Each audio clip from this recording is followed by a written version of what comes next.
Okay, we are live on my page, so everybody can share it from my page to their pages. Okay, let me see.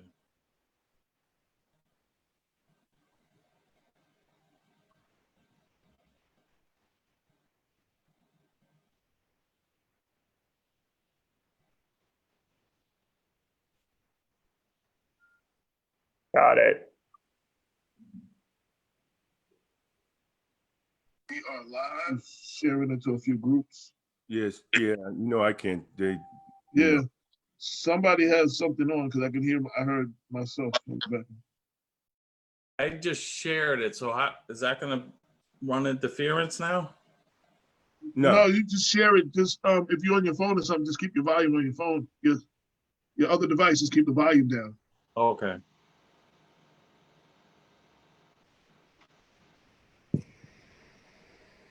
Oh man, it let me share in 2 groups today. Uh-oh.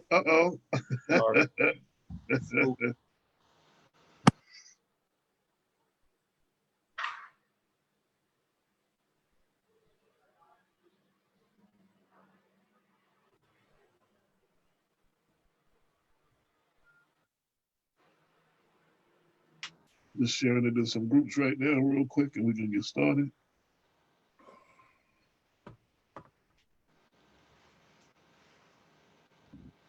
And Joe, in the newest article, we have embedded the audio in there, so that may be easier for you to find the newer clips. Yeah, I think that kind of tells a good story. The narration blended in with the clips is perfect. All right, we get ready to get started. Good morning. Good morning. Good morning. You are tuned into the Black Westchester Power Hour. We have a great show for you today.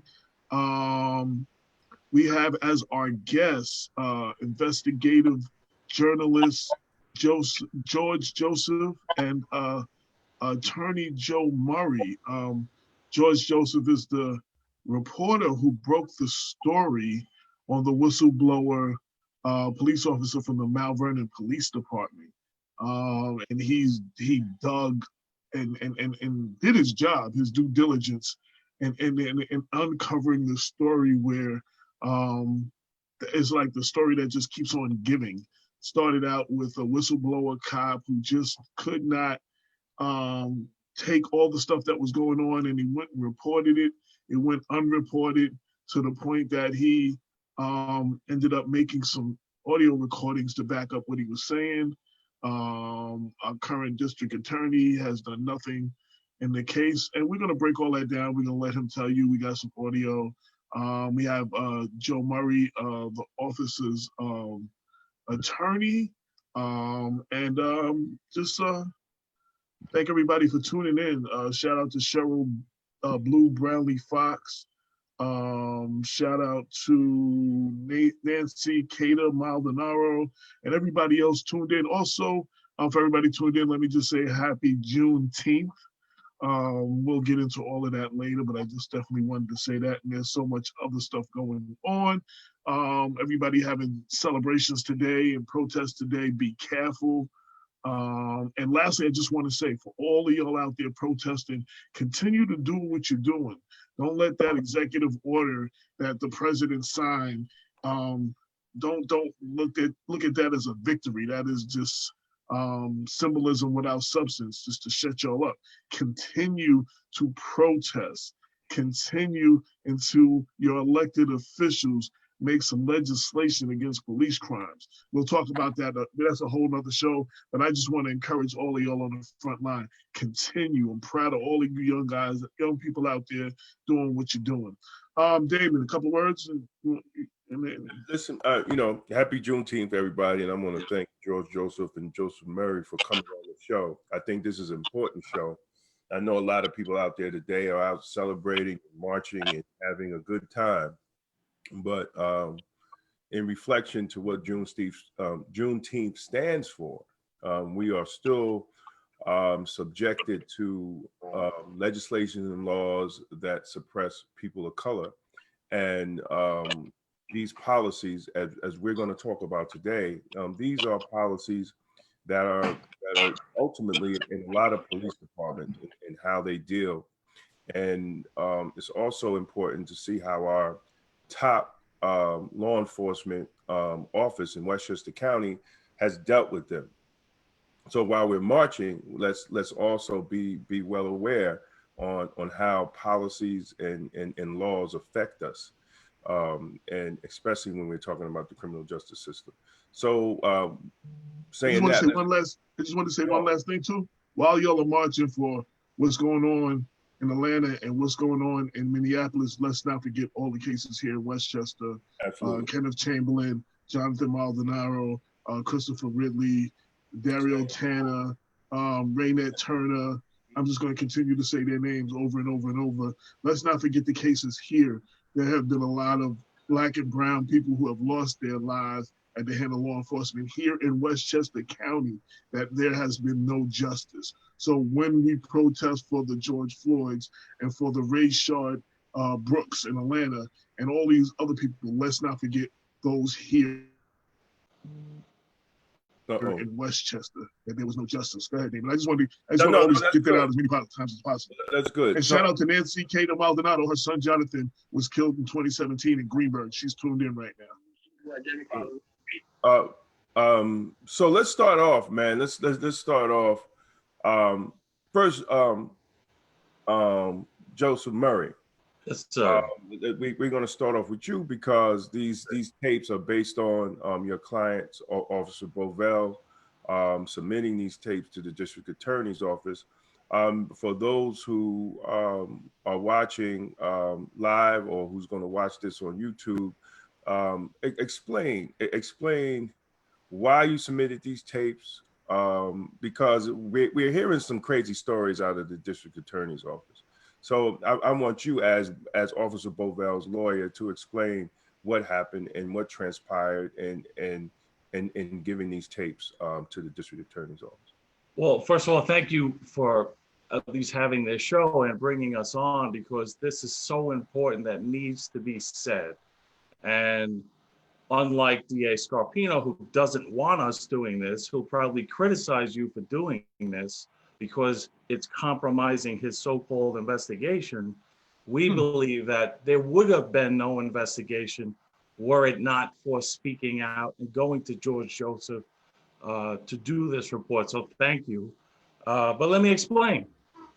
My client, Moshe Bovell, was the Mount Vernon City resident.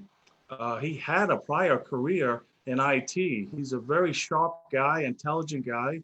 He had friends in the police department, and he was curious about it because he did have some bad experiences and some good experience. So he joined the police department, not for a job. He had a job, not for, the pension or the benefits. He was doing well on his own. He did it because he wanted to help his community. And that's who we want. Damon, you've been doing this over 30 years. That's the person we want out on the street responding to our calls. And so he did go on the job, but what he saw were he was being discriminated against, and he took a step back and said, wait, these are the police officers who are now attacking me. And then he also saw criminal activity that was ongoing. Now, he makes it very clear whenever he speaks about it that there are great cops in Mount Vernon. There are cops doing a wonderful job. But unfortunately, in such a small department where it's essentially the size of one NYPD precinct, right? One small department, if you have one so-called bad apple, they pull in the ones around them, and then they infect the ones who are otherwise good cops. I think John Campbell's a good cop, but he got pulled into this nonsense that was going on there, and it made it worse. So just getting back to my client, he reported this stuff. He reported it to the department. The department did nothing. He then reached out to the city council. He reached out to the mayor. He started emailing everyone. Got nowhere with his complaints. He then, as a result of that, filed a lawsuit because he started to get retaliated against. Unfortunately, there was a procedural defect in his prior attorney's filing that barred the jury from hearing any of this police corruption that he reported. So in a retaliation case where you're claiming you're being retaliated and you can't say what it is that they're retaliating you for, the jury just ruled with the city. So unfortunately, he lost that case, but he's still passionate about working as a police officer and doing the right thing. So he continued to speak out and he continued to be retaliated against. So the retaliation then got stepped up where they sent him for a bogus fitness for duty exam. They took his guns, put him on unpaid leave. They were stopping at nothing to silence him because he just wouldn't stop. We fought that, got that back, got him back on. Eventually, the district attorney's office reached out to us because he's been putting this out there with everyone, the mayor, the commissioner, telling the council members, there is a problem here, and nobody would listen. So they referred it to the DA's office, and the DA's office called us. Now, he was skeptical already because he's saying to me, how is it possible the DA's office doesn't know about this? It's ongoing. There are plenty of officers that are involved in this and have relationships. They all kind of like silently wink and nod about it because they know about it. So he was very skeptical about going forward with the DA's office. I myself called the investigator, had a nice conversation with him, Tom Drake. I think he's a sharp guy. He's a former NYPD guy. I think we knew some people in common when we first spoke. I am embarrassed by this, but I convinced Bovell to come in and meet with them. I said, listen, this is the best place. If the integrity of this office is intact, they would be the best investigative body to look at this because they have everything at their fingertips. They have every case file. They have everything that was done, every search warrant right at their fingertips. So if there was integrity in that office, that would have been the best place to bring your complaint because it would have been done overnight. Right. Convinced them to go in there. We went in there October, I believe it was October 2nd, right, George? October 2nd, we went in there, and the purpose of that meeting was for Officer Bovell to feel comfortable that he's not going to be further retaliated and be further stigmatized and outed as some kind of rat or a disgruntled employee, that his complaints would be taken seriously. So we went in there, we had a conversation with them. In fact, we were talking about, and I really like this guy, Tom Drake, we were talking about it like two cops, like how are we going to do this? How do we do the investigation? As soon as I notify these cops that they have to come down to the DA's office, they're going to call a delegate, and the delegates, they're not going to talk in front of a union delegate or a union lawyer. So I said, hey, listen, I'll reach out to this guy. I'll try to bring him in on his own with us. And, we'll work it that way. So we were kind of spitballing back and forth how to do this investigation. And I believe Tom Drake wanted to do the investigation. However, at the end of the meeting, he said, because I was like, should we do this with Campo? Because he was the one I thought would have been the best person to bring in. He said, no. He says, leave that to us. And that I have every, faith and belief that that's what they were going to do. They were going to investigate this. So the problem is that with all these complaints he made and he was being attacked and maligned, he decided I needed more proof. So he started recording other officers who admitted to stuff that was happening, as you'll hear on the recording with Campo, who were talking about observing things that were happening. It was just so important that he got that on tape. And I understand it. I as a police officer, that's something you just never do. You're taping your colleagues. But I understand his frustration that every time he spoke up, they just dismissed it and maligned him. So by hearing other officers talk about the same thing he's complaining about, he felt that that would be more powerful and it would be something that would be taken serious. So he did it. We shared that with them, but it took him a while to share it because he's a cop. He's got to work in that precinct. He's got to work in that department. And you know how that department is so incestuous. Every time there's a a new mayor or a new commissioner, that people get demoted, people get promoted. So it was a hostile work environment to begin with.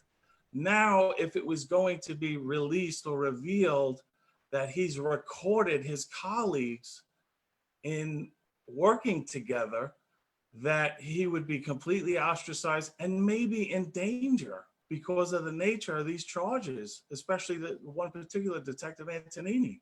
This guy's a violent guy to begin with.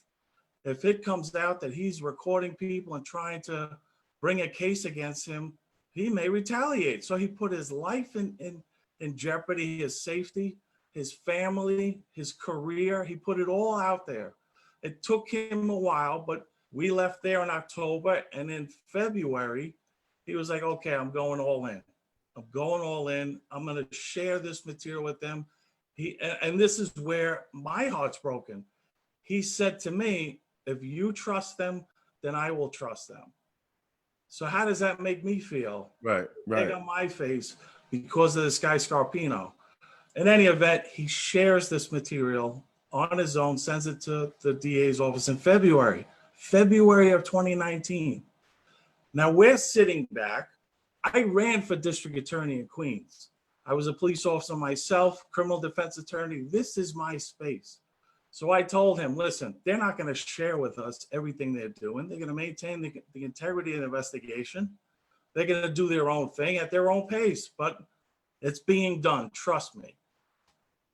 How bad do I feel? We go back in there in December because finally, when there was no results, there was no activity. And as you know, Mount Vernon is a small department. You hear things.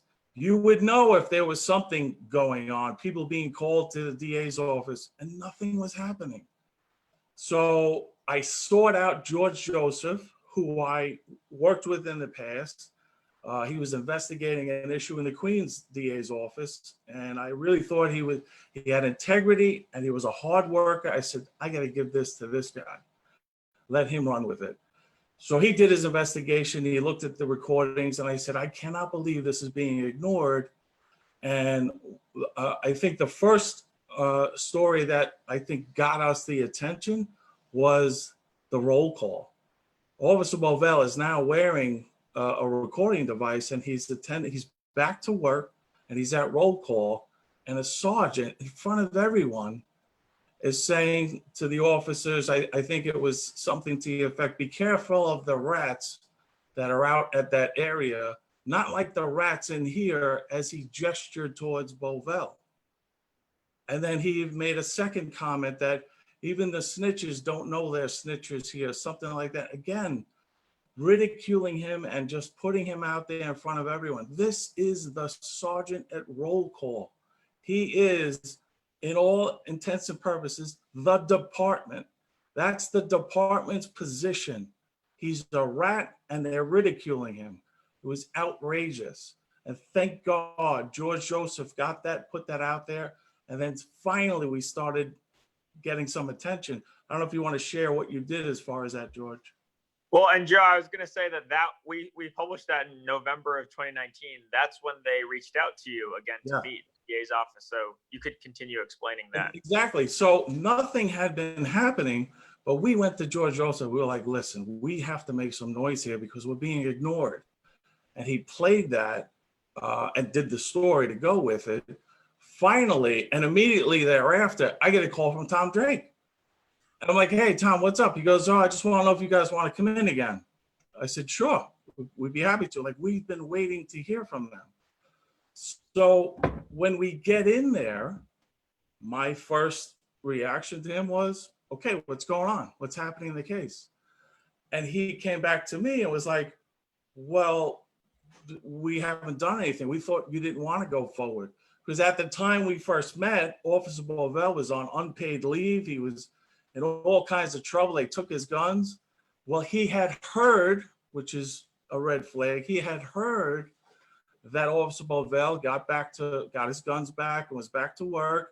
So he said, we figured you didn't want to go ahead with this. And I'm saying to him, as someone who ran for district attorney, someone who's a career law enforcement, how do you in your office not, even if that's true, we didn't want to go forward, which is not true, even if that's true, how do you, in possession of hours and hours of tapes of police officers reporting corruption, criminal activity, how do you not on your own take the initiative to investigate it? Why does it hinge on whether or not you think we're cooperative in any way? That to me was a shocker. I'll tell you though, the first red flag, and Damon, you'll appreciate this, the first red flag that I got from this is the initial reaction of the DA's office to Officer Bovell. Had I been the district attorney, I would have walked into that meeting just to shake his hand, tell him how courageous he is. This is what we want. We want to commend you for doing what you did. Here's my card. Here's my cell phone number. If you have any problem or any backlash, you call me directly.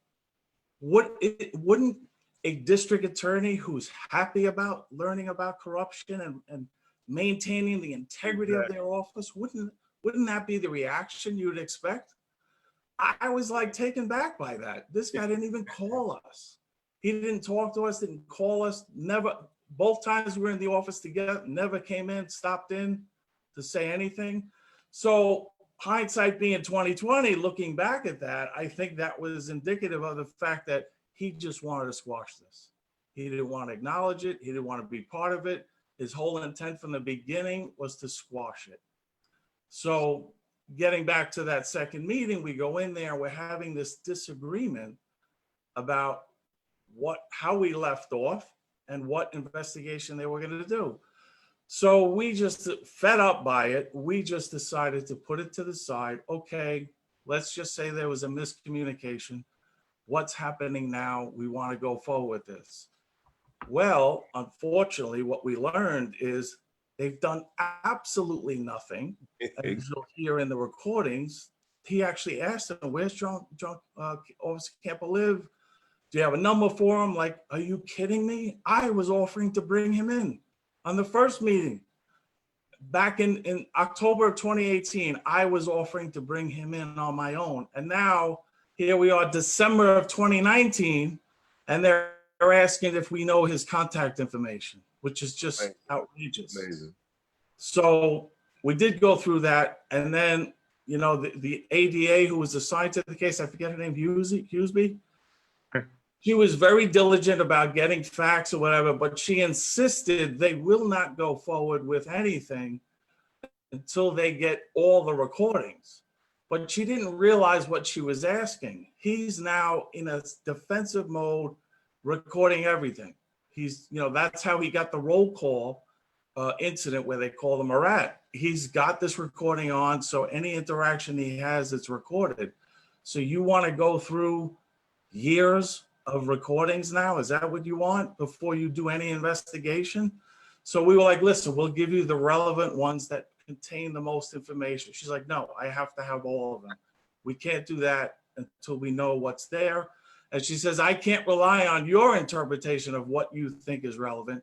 I need to have all the recordings and then we can go forward.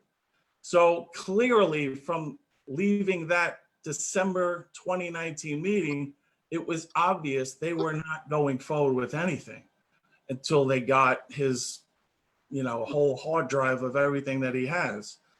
And then another story came out, which is wonderful. And that seems to be the only thing that motivates them. But in this case, what I found so offensive, and I never got involved in the DA race out there by you guys in Westchester. I never got involved in it. I never wanted to politicize this. This is all about Bovell reporting corruption. I don't even know Mimi Roca. I never spoke to her.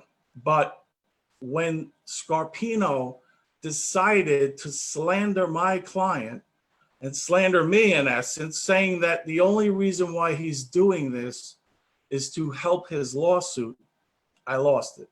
I'm sorry. I just take it very personal that he's, again, after all he's been through, now coming under attack from the Westchester District Attorney. And like I said, what he should have done is to welcome him in with open arms and protect him. He's now become another enemy that we have to worry about. Right. Absolutely outrageous. And then he becomes critical of George Joseph because his report is compromising his investigation. I guarantee you there is no investigation. What you're going to see is a CYA investigation that he's going to run out and interview a couple of cops who are not going to say anything because he's already got it out there with the union, don't talk. And now he's going to try to close the case again with this is uncooperative. Regardless of the other tools and means that he has available as a district attorney to investigate corruption. And even just, one last thing, and I hate that I'm holding all this time, he's the district attorney, the most powerful law enforcement officer in Westchester County. He has a grand jury. The grand jury is a powerful tool. He could put witnesses in there, give them immunity, and order them to answer questions. You must answer questions. Grand jury subpoenas for all kinds of information, search warrants, wiretaps, even voluntary, having people out there who are consenting to eavesdropping. It's just shocking to me, not to mention that he can go and pull these files and get all defendants and witnesses in the case and bring that in. I mean, there was so much available for him. And what is his response? No witnesses came forward. Wait a minute. First of all, you told us not to bring any other witnesses in, that you were going to do it. And now you're saying you were just waiting for stuff to drop on your desk and people to walk in and say, hey, I want to talk to you. It's outrageous. It's shocking. And I can't tell you what an embarrassment this man is to the law enforcement community. All DAs should be lining up, speaking out against what he's doing. And then I started to get involved looking at some of the campaign issues, the integrity conviction unit. That is essential to a district attorney's office. Sometimes even in good faith, you get things wrong. If it's wrong and you know it's wrong, or you believe it's wrong in good faith, don't you want make a shortcut to correcting that injustice? Why not have an office in your own office to maintain the integrity of your convictions, where you can come right in and show us where's this evidence that we were unaware of or that we misinterpreted? So the more I look at this guy Scarpino and what he's doing and what his campaign is about, the more upset I get that justice will not occur in Westchester County with that man there. So you're absolutely right. Yes. So I did not do this for any political reasons. I'm not running for any office. I don't even know if I'll ever run again. I enjoy what I do. This is my job. No, but he made it political. I mean, there's things that has came out of his office in the last couple of months. It has been horrendous.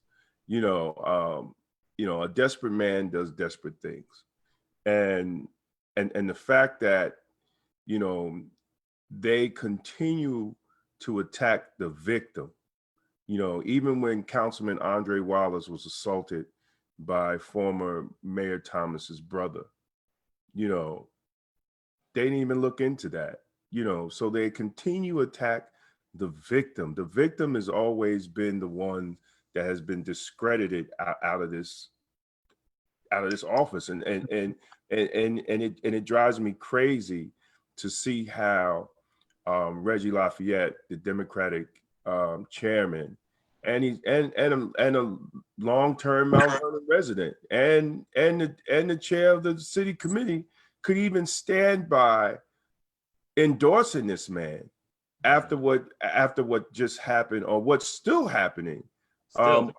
Under his command. This is an injustice, not just to the people on Mount Vernon. This is injustice to a good cop that did the right thing. They want the public to see something and say something, right? That's what they say. When you see something, we want you to say something. But when Officer Bovell saw something and said it, he was maligned. He was targeted. And he didn't get any help from the police department, the Mount Vernon City Hall, or the district attorney. And even our new AG, what the hell is she doing? Right? Like what like this is, people have to wake up, man. I mean, people really have to wake up. They really have to wake up. But I want to get into the tapes. Well, George is about to say something too. Yeah, go ahead, George. Yeah. Before we get into the tapes, I just want to highlight, and it goes beyond what message is the DA sending to Officer Pavel. What message is the DA's apparent lack of action sending to residents and defendants in Mount Vernon, Westchester County? Because there's other victims here. What happens to all the people that had pending cases when the DA's office knew about these tapes, knew about these allegations, and were never told about them? Some of them went upstate. Some of them served time in prison. And when we reached out to the DA's office about this issue, they said, well, if we ever determine anything, maybe 2 years from now or year and a half from now, then they can come to us and, we can talk about it, or we'll tell them. And if they have a concern, they can talk to us now after our reporting uncovered it. But all these people were left in the dark, So this is a county-wide community issue. What are you doing? Because prosecutors we interviewed said, if you have such explosive allegations like this about framing, about brutality, about corruption, you have to delay pending cases that you have. You have to drop the low-level cases that you have. You have to hold off on big indictments that you have, because you're taking a risk of putting someone behind bars for something that they didn't do because of an officer that they knew was potentially dirty. But the DA's office didn't take those actions. They said, well, maybe look into this. And if some people are collateral as a consequence, they don't care. After the fact. They and don't care. Would they do that to people in Scarsdale or other parts of Westchester County? Would they think they could get away with that if this wasn't Mount Vernon? That's something that a lot of activists are asking. There was a bad cop list that was released. These cops should have been the cops on that list. And how do you trust the integrity of the office, of the DA's office, when his own investigator, which is one of the things we uncovered on why maybe he wasn't putting out this list, was on the top of that list? So I just wanted to throw that out there. Just with what you guys are saying, which is very important, and it strikes to my heart because I ran for district attorney. The district attorney does not get convictions. It's the people. It's the jury. Mm-hmm. If a jury comes in already in their head, there's some dirty shit in that office. I don't know. I don't like the way they do things. Reasonable doubt is something that this investigation, this cover-up, can destroy for future prosecutions. The DA can put on the greatest case in the world, but if you have people that just don't trust what this office is doing, what they're doing with the evidence about their witnesses, it's going to undermine the whole criminal justice system. So maintaining the integrity of your and the witnesses that come in, the evidence that is brought in, is paramount. It should always be number one. It's not about getting convictions, your conviction rate. It's about maintaining the integrity of the office, because you will have jurors. I do it as a defense attorney. I tell them, if you do not believe what that officer's saying, or if you do not believe that evidence, the way they said it came into custody, that's reasonable doubt. And the judge is going to tell you, you are required to vote not guilty. Not you may vote not guilty. You're required. So reasonable doubt is the whole turning point for any conviction. If you have it, you're done. You're required. And I've had cases, gun cases, robberies, where the evidence was not there, or the mistrust for the witnesses. We actually had a last gun case I did. We went back with the DA to talk to the jury.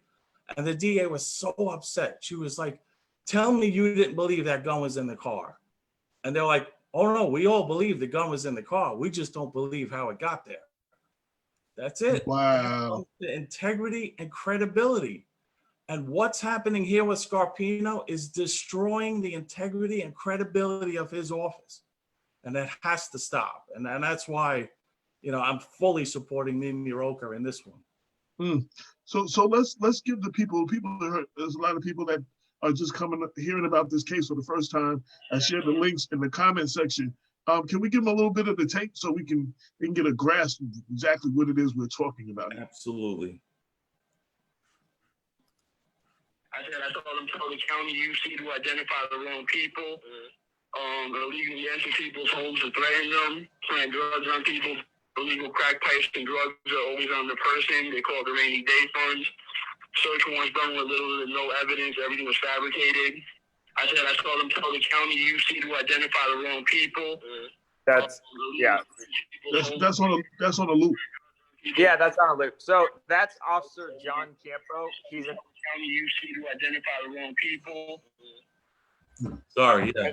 Yeah, that's Officer John Campo. He's an active duty officer in Mount Vernon right now. And he's telling Bavell in a phone call that Bavell recorded in early 2018 or late 2017. He's listing off a bunch of things that he saw, that he witnessed: misconduct, criminal activity, planning drugs, telling a county UC, an undercover from somewhere in the county, to identify the wrong people after drug buys, to frame people for drug sales that they didn't do. People that were targeting. That's the danger here. They were targeting people. So they said it was that guy, not this guy. That's horrible.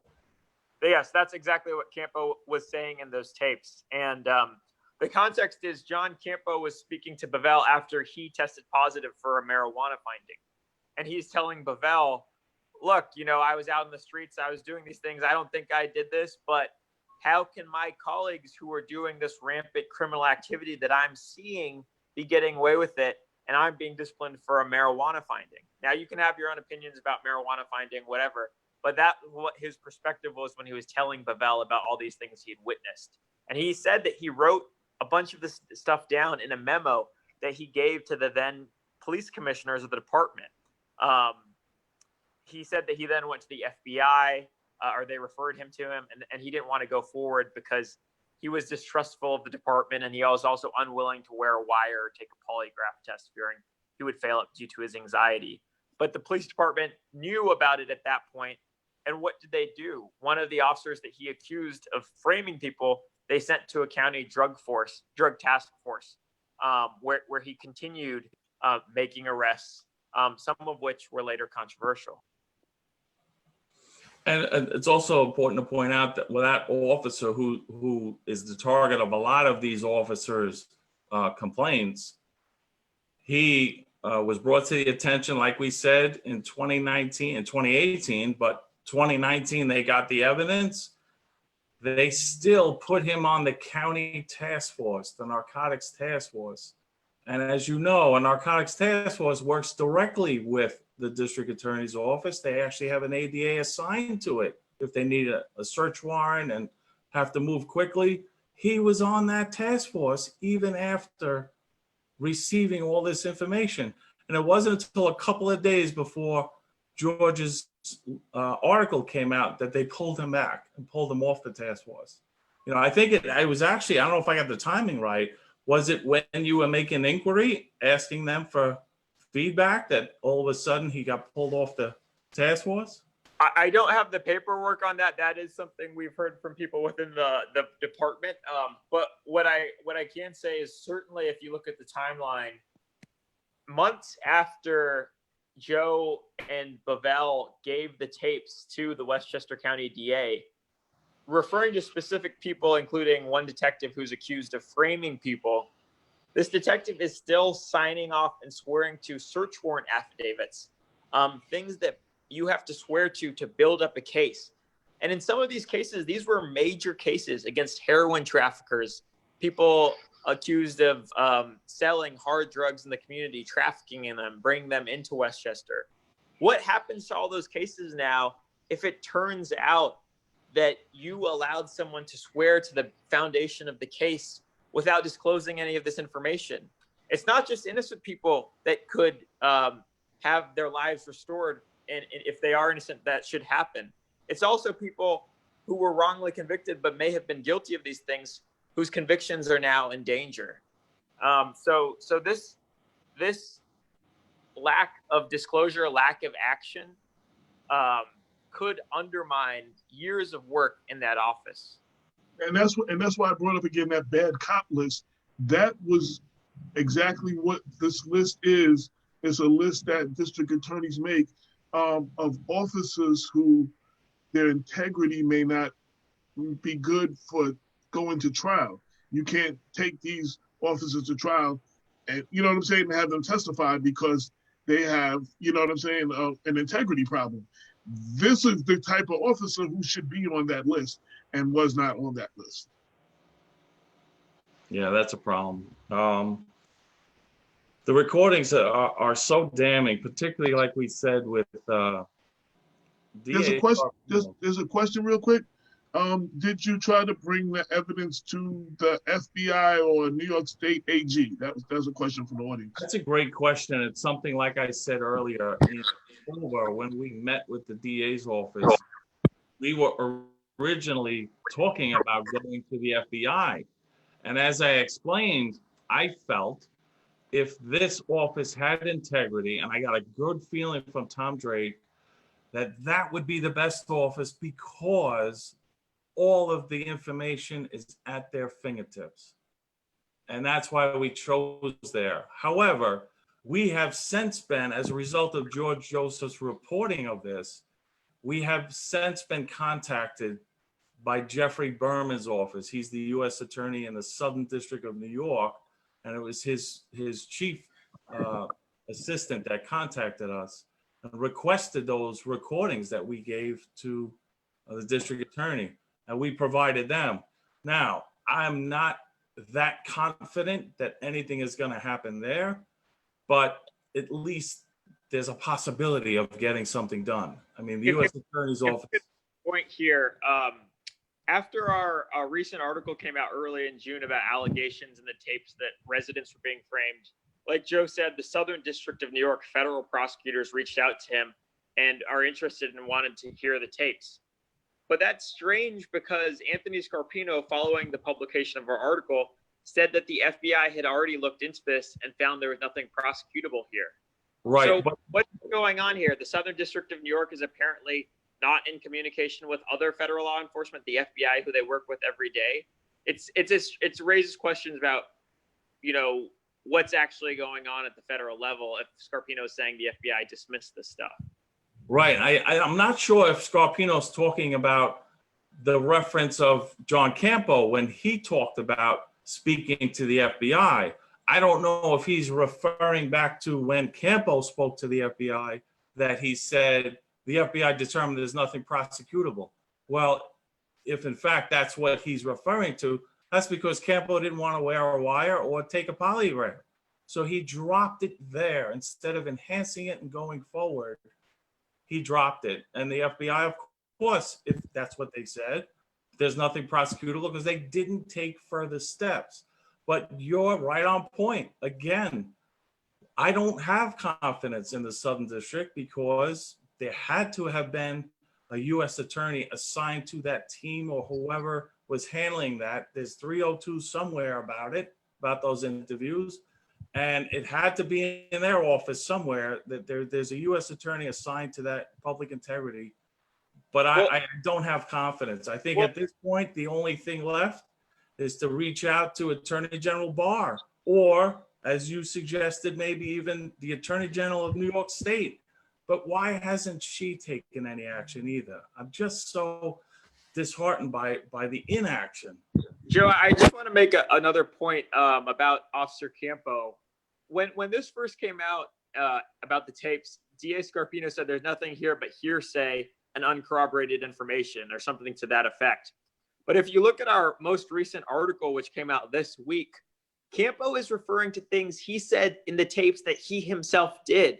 He's not just saying so-and-so framed someone or so-and-so worked with a drug dealer in an inappropriate way. He's saying, I and another colleague arrested someone who we found having 40 rocks of crack on them. The guy asked me to stash the drugs for him because he's our CI. So what did I do? I took the crack, put it in my shoe instead of vouchering it, gave him a desk appearance ticket, gave the crack back to him, effectively putting it out on the street, and then let him know, you know, you can go. So it's not just he's making allegations, people are making allegations in the tape. Okay, that's hearsay. It's also stuff people are saying that they themselves did. And so for DA Scarpino to publicly dismiss this evidence by suggesting that it's all uncorroborated information is really contradicted by that part of the tapes, which we just reported on. Right, and that in and of itself, it's not unheard of that the police would allow drugs to transfer to a dealer, but they're watching it, they're controlling it, and they're not going to allow it to be disseminated. That's not what happened here. This is a cop that concealed drugs to do a favor for this person who he's getting information from, or the unit is getting information from. And so he takes it into his possession, not lawful possession, illegal possession, because a police officer is not allowed to possess narcotics. They have to voucher it. If it's part of a case, then it's part of a case, but it's not. In this instance, he illegally possessed it, concealed it, held it, and gave it back to this drug dealer. That's a B felony drug sale. Right there, he admitted to a B felony drug sale. He is now dealing drugs by giving it to a drug dealer who then went out to sell it in the community. It's outrageous. And I just want to... I want to play that part of the tape too, real quick. Go ahead. Okay. No, play the tape. You can go ahead. I'll say this after. Let's see if I can pull it up real quick. That's the second one, right? Yeah. Where is it? No, it's the first one that's embedded in the article itself. Okay. 32. If I could make a point while you're looking that up. That's 16 though, right, George? Say that again? 16? Clip 16. Oh, no. This is for the crack rock incident. You have to go to the newest article on Gothamist.com, and it's one of my tweets with audios embedded in that. So while you're looking at it, I'll say something about this dealer. Arrested a man for a quality of life.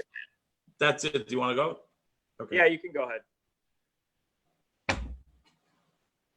Officer John Campo and a colleague had just arrested a man for a quality of life violation when the suspect made a strange request. This dude looks to me, he's like, yo, Campo, I got 40 rocks in my pocket. Take it out of my pocket and stash it somewhere. The man was asking police to safeguard his crack cocaine. Campo said he then asked a detective for guidance. What do you want me to do? You know, I'm not a snitch. I'm like, all right. So I was like, yo, take it out of his pocket and hide it.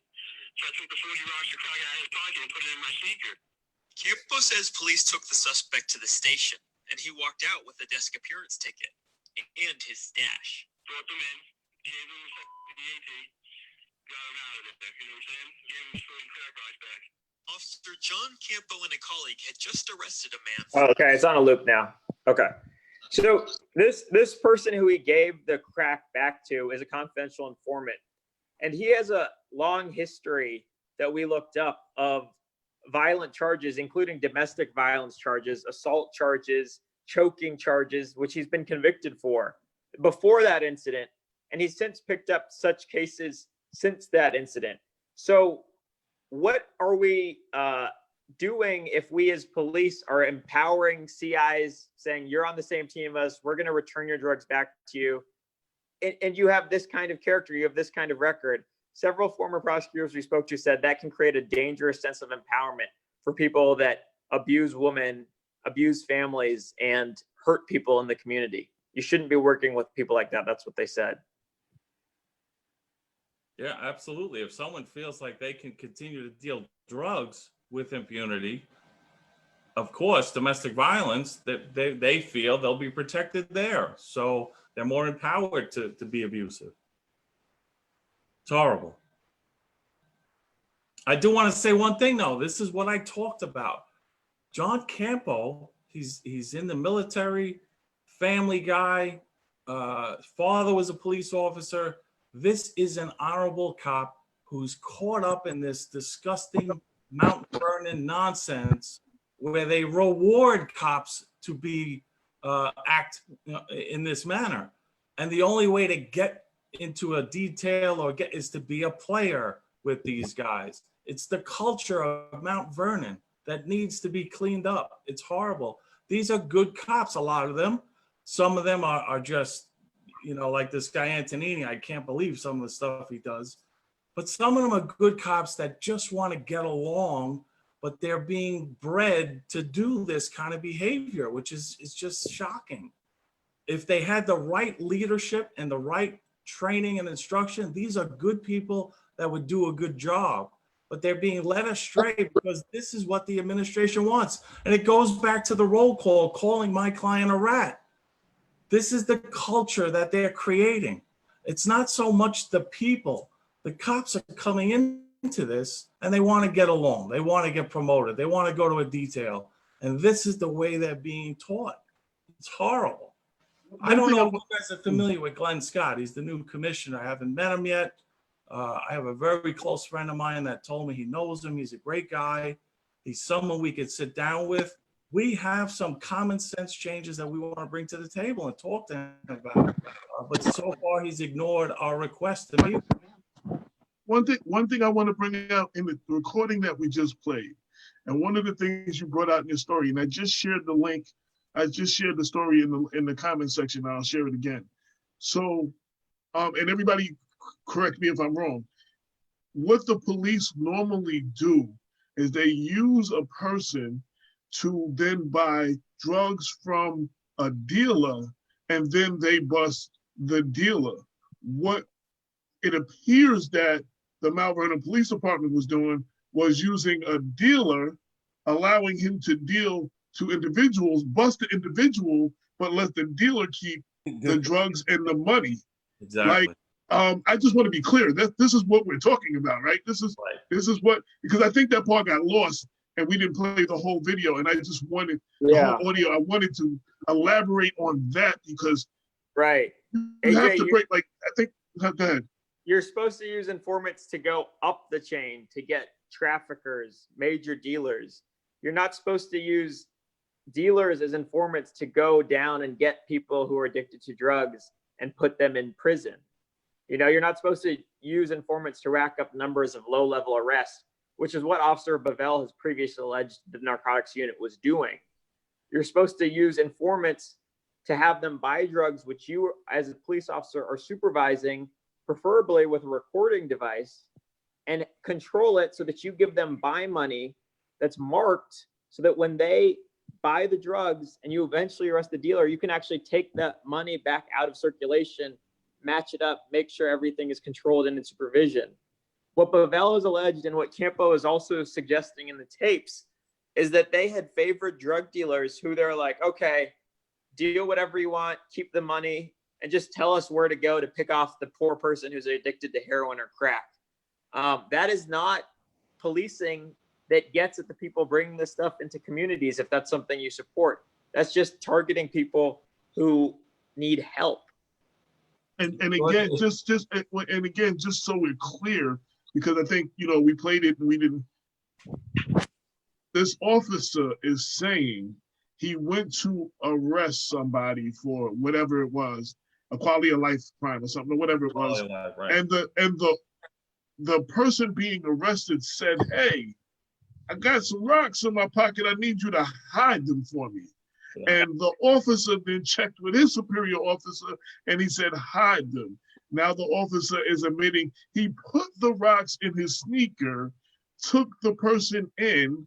When he got processed, got a disappearance ticket, and on his way out, he gave him back his rocks to go about his merry way. Like, this is what we were hearing on the tape. And I think we passed through that real fast. And I just wanted to say. Wait a minute. Did you just say yes that he reached out to his supervisor? Yes. And his supervisor, okay. Well, hold up. He in the incident itself, he was speaking to a detective who was in the unit before him, bigger than him. So it's kind of like the guy who knows what's going on, right? But he later spoke to the supervisor, right? Didn't the supervisor, commend him? Okay, good job. Campo alleges that afterwards, his narcotics supervisor, the supervisor of the unit, asks him, hey, did he have anything on him? Campos says, yeah. So he's like, well, did you stash it for him? Campos says, yeah. And then Campos says that he ends him for stashing the drugs and giving it back, putting it back on the street. Yo, that shit. Great. Large, rampant culture of just putting drugs back on the streets and helping your favorite dealers. That's not what police are supposed to do by police rules or by the criminal rules of the state of New York. And I just wanted to be clear, because we listened to it, but I think that didn't, like, I wanted you to explain this in your story, because we did, just like Damon's like, excuse me, like that, a lot of people missed that part. And I wanted to be clear on that. Like, it's shocking, but here's something from a prosecutor's standpoint, which I don't know how Scarpino didn't perceive this. If those facts are true, and that's what happened, that they had a drug dealer who was selling to buyers and then identifying the buyers to the arresting officer as someone in possession of drugs, and they're arresting them.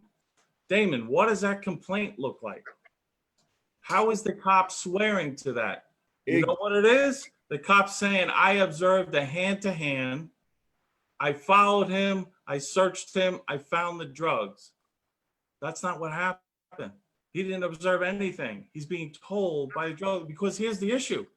If they did witness this buy, they would have arrested both parties and vouched the cash. No cash was vouchered, only drugs. Who kept the cash? The drug dealer. That was the setup they had. And this is what, not just from that recording, from what my client told me. This is what they were doing to get numbers. This is all about numbers. Get the arrest numbers up. So let's arrest a bunch of buyers who are in possession of drugs. But from a prosecutorial standpoint, this drives me nuts. You know this is happening. Pull these affidavits and see what these cops are writing. I guarantee you they're saying, I observed a hand-to-hand. So one of the other, oh, sorry about that. One of the other things that I found very interesting in your reporting was the officer talked about an individual who was a drug dealer, possibly, who was just chilling, and the cops rolled up and they found some drugs in a potted plant on the street, and they arrested the person. And I think this is some of the stuff that went to the DA and it wasn't investigated because they couldn't find a witness. But you, as a New York City reporter, were able to come into Mount Vernon, and you were able to find this said drug dealer and get him to talk on the record in a day, and whatever many days it took for you. You know what I'm saying? And navigating through territory that you didn't know, you're not familiar with. I found that very great reporting, and two, like, wow, the police, the DA's investigators couldn't find this guy. Nobody could find this guy, but you came into Westchester that you don't know, and you were able to find this guy and get him to talk on the record. And supposedly he was chilling, and on 4th Avenue they have these potted plant things, you know, where I guess plants come out of them, and it's for decoration and stuff, and it's got dirt in it. It's about 2 feet high or whatever. They rolled up, dug in there like they knew previously that this was there, and he just happened to be standing out there talking, and they took him to jail because they wanted to take him to jail. Yeah, Joe, could you actually play that tape? It's lower down in the article. It's embedded in there. It's in the same one, right? So just to set this up, this is Officer Campo talking about what AJ was saying, this man who was likely framed for some drugs that weren't his. We're not saying that he doesn't have a drug history. We're not saying that he's not a drug user, a drug dealer. But in this incident, Officer Campo is saying those drugs weren't his, but police wanted to arrest him. So they just arrested him. So yeah, that's towards the bottom of the article in the section about C-Dub, aka Jonathan Long. Okay, hold on. Campo. It's in that thread, right? No, it's not. Well, I was telling you to look at the new article and scroll down to the bottom. while you're pulling that up, there's been a lot of comments from a lot of people inside and outside of Westchester, commending you on your work. One who is a lawyer, Latanya Baptiste Young, she said, publisher prize worthy work for George Joseph. Taylon Murphy, I believe he's in Harlem. I wanted to give Taylon a shout out. He's a friend of mine. Okay, he said awesome work, Mr. George Joseph. And you've got several other comments to the to your, and I want to bring that up. This was, as someone who does this is very detailed investigative work. And again, it's not like, you know, the Yonkers Voice knows all the Yonkers, and people say I know Mount Vernon because we live in Mount Vernon. You're not even from Westchester or live in Westchester. You came here and you did this work, and you were able to investigate and find a witness that the district attorney couldn't find. Well, what I want to say is I want to thank my readers and my listeners, because through this reporting, each time we do a story, people reach out to me with more information. And not everyone who reaches out to me has information that I publish. Not everyone who reaches out to me has a story that I put their photo of and give all their details. Sometimes people just want to be anonymous, but they know who C-Dub is. They're in the streets. They know who that guy is. They know that they can connect me to that guy, hypothetically, whoever, you know. So all the readers who listen and reach out to me and give me information and allow me to vet that information helps build up these investigations. Because you're right. If I walk around 4th Avenue in Mount Vernon, I don't know what I'm looking at. I don't know who I'm looking at. But that local knowledge is so key for building up these investigations. So I encourage anyone watching, anyone reading, anyone listening to our stories to reach out. Whatever information you have, we appreciate it, and it helps. Thank you. We have another comment, and I will connect him with you. And he said, Officer Antonini set me up as well. And I will connect this person with you. So you and Thank you. you. So Gordon, who just posted it, I will connect you with Lavell's attorney and with this investigative reporter, so you can share what you have with them. I just want to also add to George that I've had these conversations. We've become very close, my client and I, because of what happened. And, you know, like I said, I was embarrassed that I encouraged him to cooperate with the Westchester DA's office because I believed in the integrity. I thought Tom Drake, and still do think he's a good investigator, but obviously the powers above him were controlling his actions. So I have egg on my face for doing that. But then I also encouraged him to cooperate with George Joseph. And anyone that knows my client, he's a very private, personal guy and doesn't like to share information about anything with anyone. So to get him to open up to George and believe, and have, after getting burnt so many times in the past, telling this story, to get him to open up was only due to the efforts of George Joseph that put him at that state of being relaxed and cooperative and working with him. And so it kind of redeemed me as well, George, because I have egg on my face for Scarpino, but at least, you know, you far surpassed what we expected. And I thank you for that. I have the recording if you want to hear about it. Yeah, let's play that so people can hear that. Okay.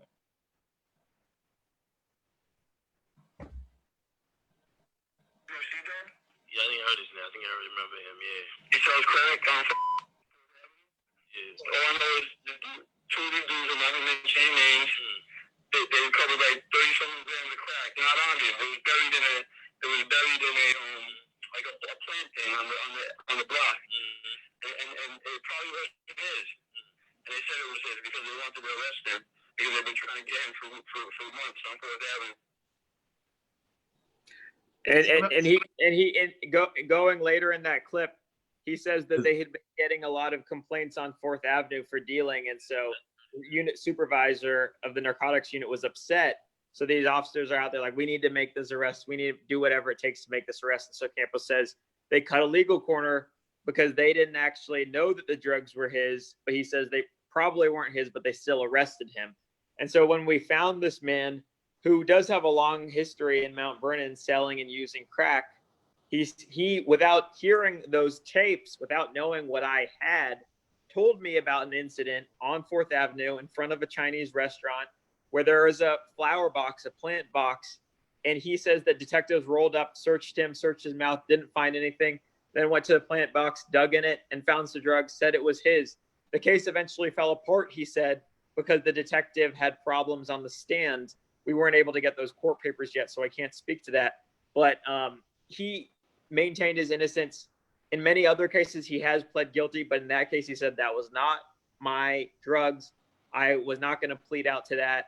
And Campo provides a lot of the same details that he did without this guy actually knowing about Campo's tapes. So if you're a district attorney's office, you have a lot of cops who know the local drug dealers in the community. They definitely know who C-Dub is. In fact, he was arrested. Mr. Long was arrested only a few days after we reached out to the city about our story. So people know who he is. The DA's office could have figured out who he is. Why didn't they interview him? Why didn't they try to corroborate the information that Campo had on the tapes? That's an important question.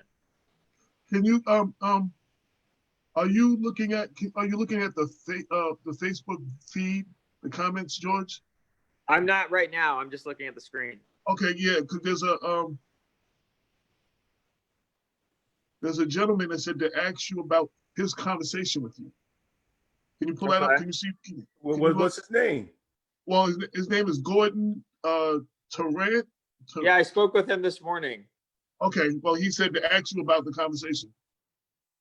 Well, I'm wanting to report on his story, but because I haven't read all the court papers in his story, I don't want to discuss that yet. But I'm sure, Mr. Tarrant, once this story comes out, once we've done all the work on it, I'm sure, AJ, would you want to have us back to talk about what we find? Or? Absolutely. Okay. Absolutely. So we'll make that happen. Yo, this is, I'm baffled by this whole thing. What I'm baffled by, again, the district attorney, Anthony Scarpino, said that the tapes were hearsay and he couldn't, and that no witnesses came in. And I'm thinking, like, isn't it the job of the district attorney, if you're a district attorney or you're a prosecutor of any level, if you were given tapes like this, you have subpoena power. Wouldn't it be, okay, so it is hearsay, but you subpoena the officers and everybody involved and have them tell the story to you firsthand, and you investigate, because that's what you're supposed to do, investigate, and then you go out and find witnesses, not wait for witnesses to just knock on your door. That's like an unemployed person telling, like, yo, you get a job? No jobs are coming to me. You know what I'm saying? Like, that's a perfect analogy. Nobody came to my house to offer me one. So. Right. That's why I don't have a job, because nobody came to my house. Isn't it your job to go? Like, I've spoke to others who either are in campaigns or are prosecutors of some level, and they said the same thing, and they confirmed, because, I mean, I don't know. Like George, I have to ask the questions that I learn as I go along. They told me that in that situation, you got names, you subpoena those people, or at least invite them into your office and have a conversation with you and see if there is anything to it. Not, well, that's hearsay and no witnesses came in. So, like, and also before you pull out the wiretaps and the subpoena powers and all the special powers that you have as a prosecutor, you do basic research on the people who may be witnesses. You don't wait 9 months and then ask the whistleblower, what's this guy's first name? Do you know where he lives? Yeah. I mean, what does that say about how seriously you're taking it? If those are serious cases, I don't know. Maybe he was asking those just to play dumb. I don't know. But, the DA's office waited months and months to interview potential witnesses when they could have been investigating. Well, even further shocking, based on that second meeting we had in December of 2019, my client did provide additional recordings, and I opened up the line of communications. I have a busy practice. I'm doing a lot of things, so I can't always be there. I wanted this to move forward. So I told Tom Drake, I have no problem. My client's not under investigation. I have no problem with you directly communicating with my client to facilitate whatever you needed to make this happen. So my client provided additional recordings. Tom Drake told him, I need you to come in so we could go over these together. He wanted context and more information. They're texting back and forth. They set up a time and a place to go down there. My client goes down there, shares this information, and they said, and there was another assigned ADA to that. The prior ADA was removed. So he goes down there, and unfortunately, he says, oh, we don't have time to do this today. We're going to have to reschedule. And nothing was ever rescheduled. So it's just shocking that this is their due diligence. This is their attempt to conduct an investigation. You schedule my client to come in and meet with you to go over these recordings, and you blow him off as soon as he comes in. It's almost like they felt like, oh, he's not going to come in anyway. He was texting back and forth. I'm here. I want to go over this stuff with you. And they blew him off. So for Scarpino to say that it's us holding up the investigation, that is so false. As I demonstrate, I facilitated the open communication between my client and the DA's office. And well, they just I just want to say, and I want to be clear, we have been very critical, Black Westchester, of District Attorney Anthony Scarpino and his lack of prosecuting police and governmental corruption the entirety of him being in office. And, you know, he's making a good showing in the press right now as we are exactly 4 days away from a Democratic primary, a very heated primary for him running for re-election to keep his seat. And I wanted to do this, Damon and I wanted to do this because we think the voters in Mount Vernon, the voters of Westchester County need to see and hear these stories. And they need to hear it from more than just me and Damon. You know what I'm saying? Like George, you did the story, and Joe, you know, your interaction. Those are your interactions that they can hear for themselves. Now, I still can't tell you who to vote for, but this is one of the most important races to the Black and brown community as far as criminal justice is concerned. And I wanted people to have this information. I thought it was very important because I personally think, this is my personal opinion, Anthony Scarpino has dropped the ball as far as corruption and has not prosecuted several cases in multiple municipalities as far as police corruption, and has definitely failed the city that he claims to love and is from, Mount Vernon. And that's coming from me directly 4 days before. And that's why Black Westchester, who we don't endorse a lot of candidates in these local elections, endorse Mimi Roker because of situations like this. This is just icing on the cake of all the things that I wrote about in my article. So is there anything else that I didn't ask y'all want to get out about this case, about what's going on? Or I do. I represent whistleblowers. I represent a guy now, Sergeant Stephen Lee, who went undercover in his precinct and rooted out such widespread corruption. There was a lieutenant arrested and convicted, a detective. However, the police department, in and of itself, the chief of internal affairs, suppressed the investigation. He would go back after a meeting where he had great information on their wire transmissions. And they were like, oh, we lost those transmissions. Maybe the battery's dead. He goes, the battery? I have 3 devices on me. You have an app on my phone that you can activate at any time. What are you talking about? So he became aware that they were suppressing this. The Internal Affairs Division, particularly the New York City Police Department, is not there to root out corruption. It's a management tool that is also used as damage control for the police department. And that's a problem. And we see that here too. Officer Bovell went to Internal Affairs, spoke to all ranks from the commissioner on down, not the current commissioner, But he went to them and they don't investigate it. It's damage control. So we have been advocating that the police can't police themselves. They can't. It's impossible. The one thing I will add, because we mentioned him, the new police commissioner, Glenn Scott, who just got sworn in January. In my interactions with him on this story and other stories, what he has said, and we will wait and see, is not only is he going over all the current cases, but he's going back into the previous cases to root out all of the situation. He appears to be committed to that. Again, I can only speak to our interactions, so we will have to wait and see.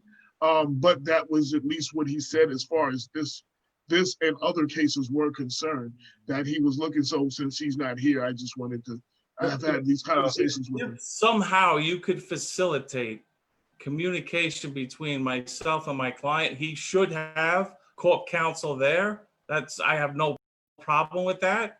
We need to meet. I have gotten great reports and reviews from people that I know who know him, that he's a cop's cop and he loves the job. He wants to do the right thing. Well, doing the right thing is not ignoring the biggest thing in your department. Bring us in. Let us talk to you. Let's show you what we found and how you can help make this better. I'm calling out to him. Go ahead, Damon. I've talked to Glenn a number of times, and I've known Glenn for a number of years, and I think he's an outstanding gentleman, and I think he's trying to make changes, but also I know he's overwhelmed. This is a police department that for the last 4 years was allowed to do whatever they wanted to do, discard every rule and policy within the department for the last 3 years. He has to go back and do policies over all the way back to 2014. So the process is going to be a while because he's by himself. He still has the city has to appoint two deputy commissioners, which we're waiting on. But that does not stop the Mount Vernon City Council. That does not stop the mayor, right? That does not stop county legislators. That does not stop the senators, the assemblymen, and every other elected official to start passing damn laws, right? So that does not stop them. And it behooves me, with everything that's going on with the national attention of police criminality and these stories going out, and knowing the history of the last 3 years of what happened, that there's so much silence from these elected officials on what's going on. We need plans. Like, if they're not going to offer anything, if they're going to wait to see what Mimi Rocha is going to do, right? If they're going to wait, and I'll be honest, I have no faith in after that deal that she gave Mayor Thomas, I have no faith in Attorney General, right? Even though, she has relationships with the city council president and the mayor. Why hasn't she been in? Right? They take pictures together. They all together, buddies. That's great. So bring her in to clean up your police department.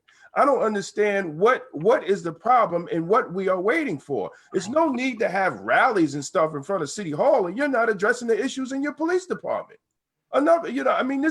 This is crazy. And what happened, and I'm really upset because what happened to those two elderly women the other day, being arrested and strip searched, talking about they saw a transaction, a drug transaction with two seniors in the community.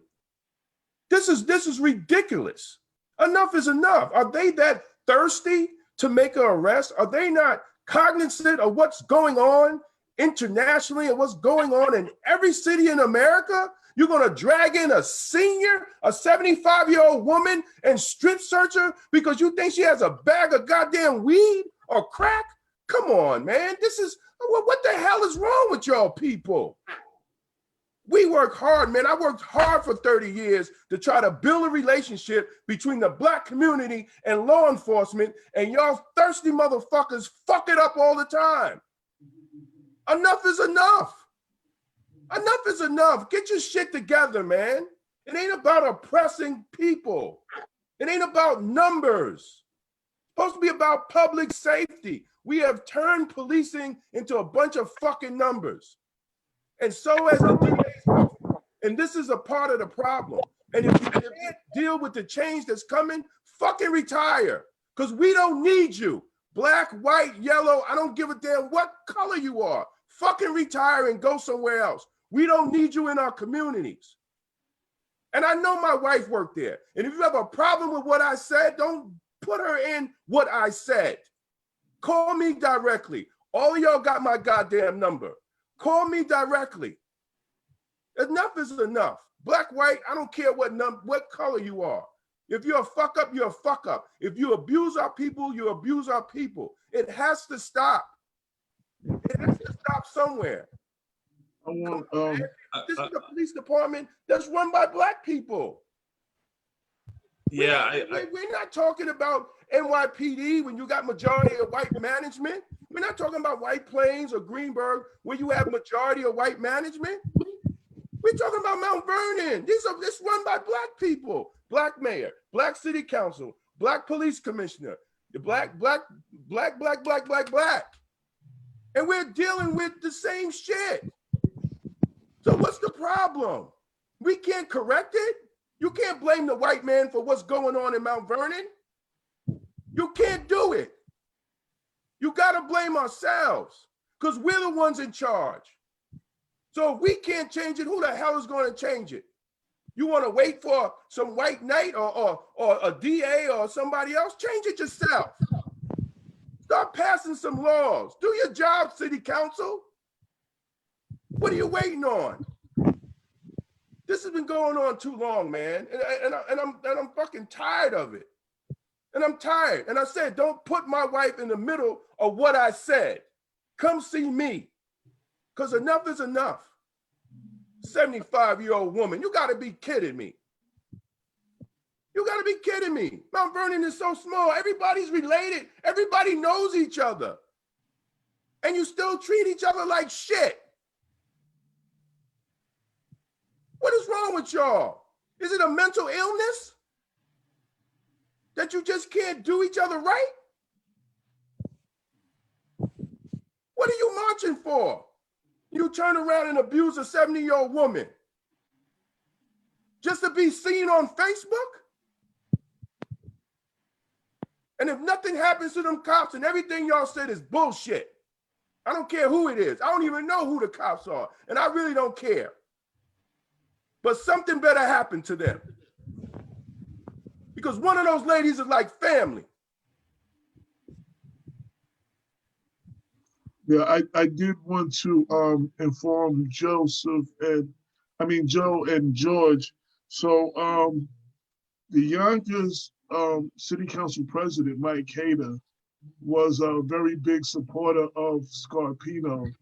And because of your reporting and us reporting what you reported, he has seriously, and he knows Anthony Scarpino well.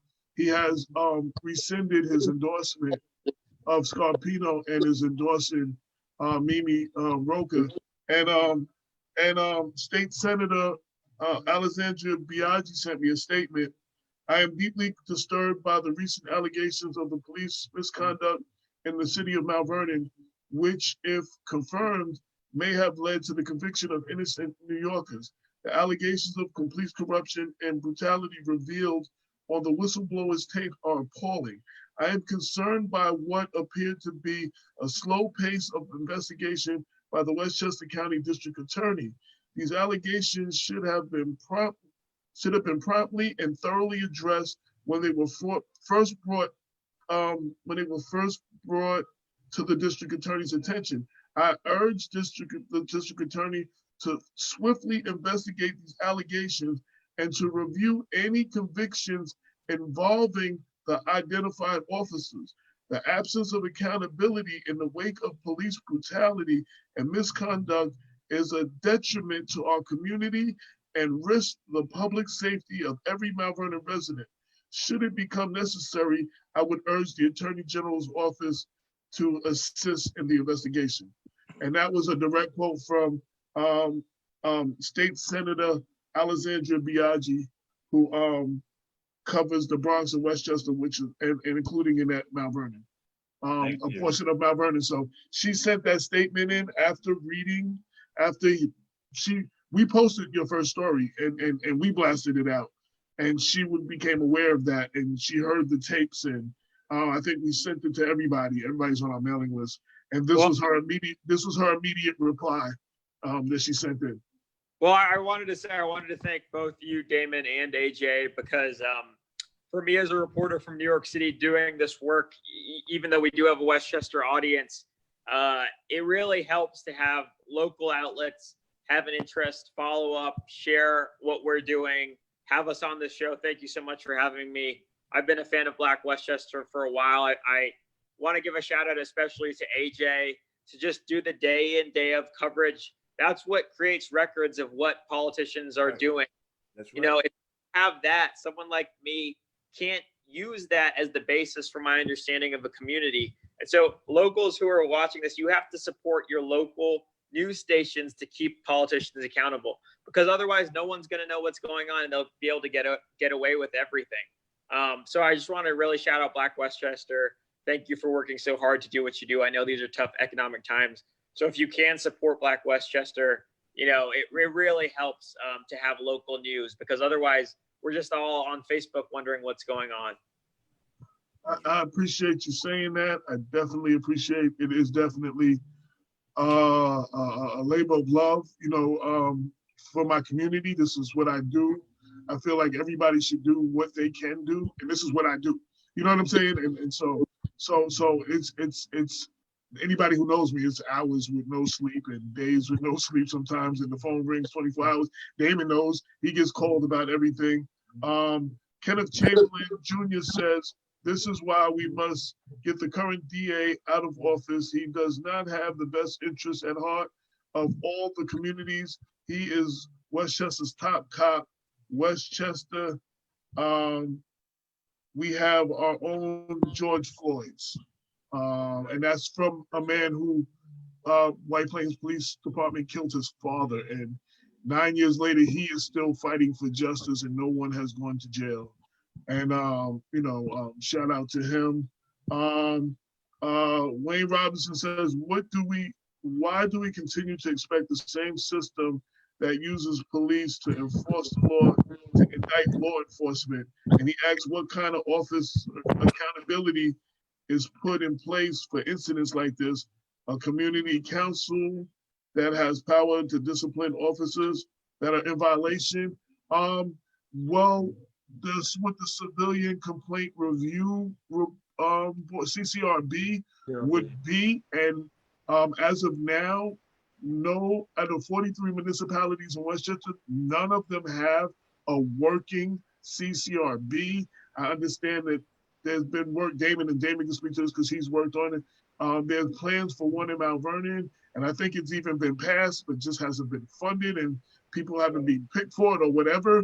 But and I want to say not just a CCRB, but one with subpoena power, because just the CC and if in the case of New York City, if the elected officials and nobody's taking the suggestions of the CCRB at the end of their investigation, then what the hell we have a CCRB if they're not even taking the recommendations that they're giving? Well, the recommendations is for record. You know, you keep a record of what it is, and if it's that egregious enough, you send it to the district attorney, the attorney general, and the Southern District of New York. The sad thing about Mount Vernon is I talked to Commissioner Glenn Scott, and the last time I discussed it with former Mayor Andre Wallace is that it did pass, and according to Commissioner Scott, there's no record of the legislation. Nobody can find the legislation, which is great. You know, the business as usual. So hopefully he will move forward. He's trying to move forward on his own to try to get something implemented. I sent them the last rough draft that we had from former Councilman Johanna Edwards, because the bill was sponsored by Johanna Edwards when he was councilman and Andre Wallace when he was councilman. According to Wallace, that it did pass, but nobody can seem to find the actual city legislation that was actually voted on and passed. So this is where we are as far as Mount Vernon. Damon, can I speak on that really quick? Yes. Before we reported on these secret recordings that Officer Bavell made, we also reported on secret internal affairs files in Mount Vernon for some of the cops that are accused of misconduct now in the tapes. And what those files showed is that every time basically that a civilian made a complaint, and some of these were serious complaints, some of these were serious assaults with pictures of people who are faces are all messed up, with complaints of money being stolen, brutality. Every time basically the complaints were not substantiated, were dismissed. And you know who was in charge of investigating the complaints in the first place for the initial investigation? The supervisor, very often, of the people they were supposed to be supervising. So if my direct employee is accused of something, what incentive do I have to be like, oh yeah, under my supervision, he did X, Y, and Z misconduct? So if we're leaving the fox to guard the hen house in Mount Vernon, that's a problem, because there should have been red flags years ago about some of these officers who Bavell has gotten this information on, who Bavell has gotten people to talk about. You know, civilians were saying some of the things that Bavell has recordings on years ago. Civilians were saying some of these officers were stealing money, beating people up, defenseless citizens, you know. And what did the department do? It received these complaints, multiple corruption complaints, and dismissed them. So that may be some context about where Mount Vernon is in terms of police. No, I agree. And we heard those stories too. And we also heard the stories of, even if you wanted to go to the police department to make a complaint, they would deter you by taking your ID and doing all, and just you know, you want to make a complaint, here's the paperwork, have a good day. Right. Something about that, Damon, in the tapes, which we didn't get a report on this part, but Officer Campbell actually refers to that happening. Because he happened to be on desk duty, he says he helped some civilians make some complaints, but that one of his supervisors came up to him and go, why were you helping them? Something to that effect. Right. Make these complaints. You know, he wanted them, according to Campo, to basically just shoo them away. Right. And that's what was the complaint. So the city council at that time, when they had George Brown as the clerk, we had came up with saying, instead of going to Mount Vernon Police Department to ask for a complaint form, go to the city clerk's office, because it was safer. They could come in, they could get the complaint, and they could leave. And that's what we were actually pushing. But then you have elections, and then people lose, people win, and then the whole mindset of the city council changes, and the work that the previous city council was trying to do is not the agenda of the new city council. So, you know, we have to, I think the people of Mount Vernon need to go to the city council and ask them what are they willing to do? Because what we are finding, not just in Mount Vernon, but in other cities, that our elected officials are enablers of police criminality in the communities that they're elected in, because of the fact that they are unwilling or incapable of passing the proper city legislation, local legislation to have police accountability. And that is the problem. You know, we just can't worry about federal. Everybody wants to talk about federal, but the laws start locally and then they move up. So I think the people that are watching, not just Mount Vernon, but throughout it, whatever city that you live in, you have to push your local elected officials to pass these laws. And also, it must be measures must be negotiated in the collective bargaining agreement, right? You know, let's not forget that police are paid by the taxpayers, right? that 75-year-old elderly person is paying taxes in Mount Vernon. She might not own a home, but she lives in an apartment that she pays rent, and that person that owns that apartment pays taxes. She spends her money in Mount Vernon, and those taxes the city of Mount Vernon get. So the police officers work for the people that pay taxes, and they must be held accountable when they violate the people that pay their paycheck. Yeah, we have to put, listen, law enforcement, we live good, right? We make a lot of money. The biggest budgets in the communities are the police budgets. Those are usually the biggest budgets. But if we're going to violate the people that pay taxes so we can live the lifestyle that we live in, it should be held accountable. And that's all I'm saying. And they have to start negotiating these next contracts that's coming up. These cities need to start sitting down in their collective bargaining agreement and put the right to intercede. Hold officers accountable. If they see another officer doing wrong, they have the right to put cuffs on that goddamn officer and report that officer. And if they don't, then they get fired because they're not doing the right thing.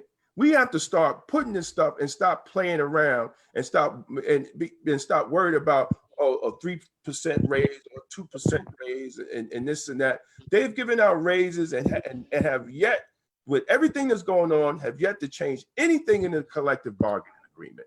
What are you doing? What are you doing? And then you got an officer walking around that cost the city $3 million in lawsuits. Got promoted to lieutenant. And then he gets promoted. How does that work? What company? You can't lose $3 million at Apple and think you're gonna even less get promoted, think you have a job. So we have a lot of work to do, and our elected officials need to start doing the job that they're supposed to do. How would all this social media shit start legislating? That's what people need with their police department. They don't need all this other stuff and pandering and all that. We had enough pandering. We need actual legislative change. And it has to start from the city, then go to county, then state, federal. That's the way it needs to get done. Stop passing it on to the next level of government. Do it yourself. And I just want to add to that, with the current climate and the aftermath of the killings of George Floyd and Rayshard Brooks in Atlanta, we have protests in every one of the 50 states and cities in every one of the 50 states and over 20 countries. If you with the climate now, if you're not going to pass the legislation now, it is never going to happen. And for all of those people protesting, putting their life on the line, making the choice between social distancing and social justice and putting their life on the line, then all of it is for nothing. You understand what I'm saying? This is what they're protesting about. This is what people are fighting for. That we're frustrated because time after time after time, again, I don't quote Al Sharpton often, but Al Sharpton said, had they convicted the cop who killed Eric Garner and made some legislation, George Floyd would be alive. Probably. AJ, you understand what I'm saying? Like, we have to pass legislation. Again, it was against the New York City police policy. NYPD banned the chokehold, but it wasn't against the law. It wasn't a law. There was no law saying it was criminal. So they didn't press any criminal charges. And I think it was 5 years. He still collected a check for 5 years after the Eric Garner situation. You know what I'm saying? So we need to pass legislation. And all of these people who are out there protesting, this is what it's about. It's not just feel-good moments. It's not just, this is what until police officers go to jail for violating their policies, procedures, and training, and other officers see them go to jail, and not only that, and you make that duty to intercede, you'll have other people checking their partners like, yo, don't put me in that. You understand what I'm saying? Because they see what happened to the other officers, and they don't want it to happen to them. Until that happens, none of this conversation makes any difference. It will continue to go. We've had these conversations in 2014 for Mike Brown and for Eric Garner. I know Damon's often trying to get back on. And I've been called by every media outlet to give comments. We've had these same conversations in 2014.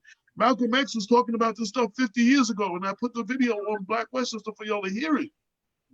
You understand what I'm saying? So we have to do better.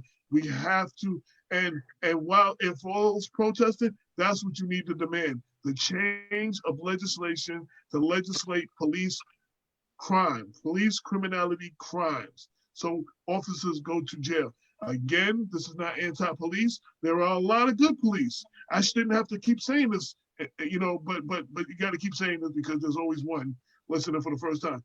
I'm not anti-police. Damon's not anti-police. He's married to a police officer. But I'm anti-bad. I'm anti anybody who comes in our community and abuses their authority. I don't care what you are. I don't care who you are. I don't care what color you are. I don't care what you look like. I'm gonna let y'all talk. I'm sorry. I just wanted to say before we finish up that for me as an investigative reporter, it really helps me to have people from the community reach out. So if you go to our articles on Gothamist, and I think some of the Black Westchester posts have also done this, you can see my contact information. I'm on Facebook, Instagram, Twitter. My phone number is there. You can text or call me. I'm trying to learn things from the community to keep this reporting going. And what you tell me doesn't necessarily mean I'll publish it. I'll respect however you want me to use it. And I can't necessarily publish it because we have to vet it first and make sure it's accurate and fair. But every little bit of information helps us figure out what's going on, what's being hidden, what misconduct people are getting away with. So please reach out if you have information. And I don't care what your background is. I don't care if you have had a criminal history. I don't care if you're still committing crimes. I want information about what's going on in these communities, and a lot of different people have it. If for some reason you can't find his information and you're trying to reach him, reach out to me and Damon, and we will definitely connect you with George. Again, I want to commend you on your work. I want to commend you on I know what it takes to do this. I know the effort it takes. I know the dedication it takes. I know the work that you have to put into this, especially when you're going into areas you don't know.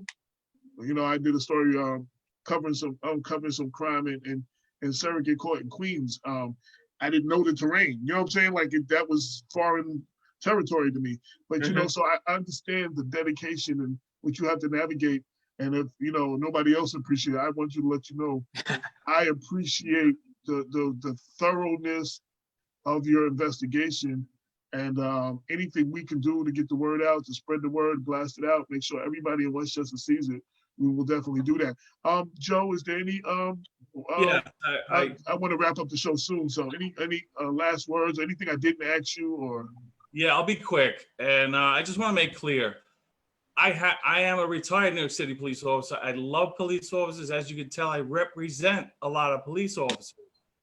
I think everything that you and Damon said, really to the heart. It's so important, and we have to continue this dialogue.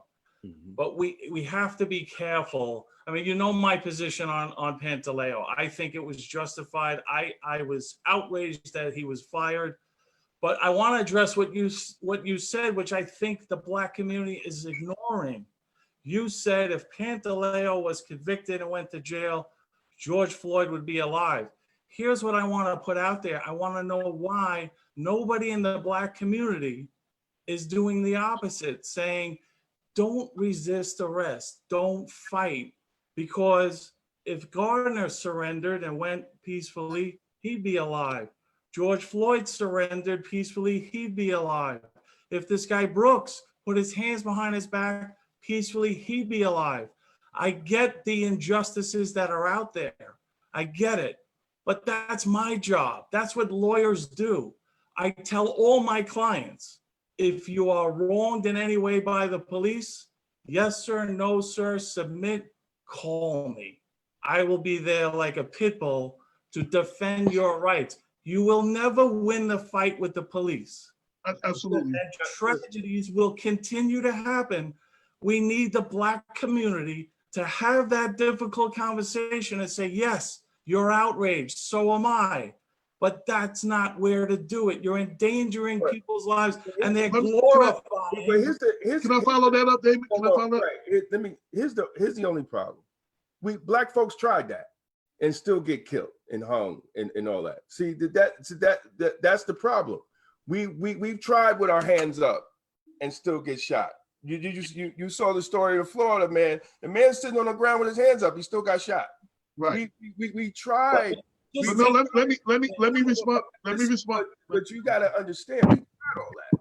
You know, so now it's a knee-jerk reaction to just pull back, and I'm gone. Could be deadly. Well, we understand it.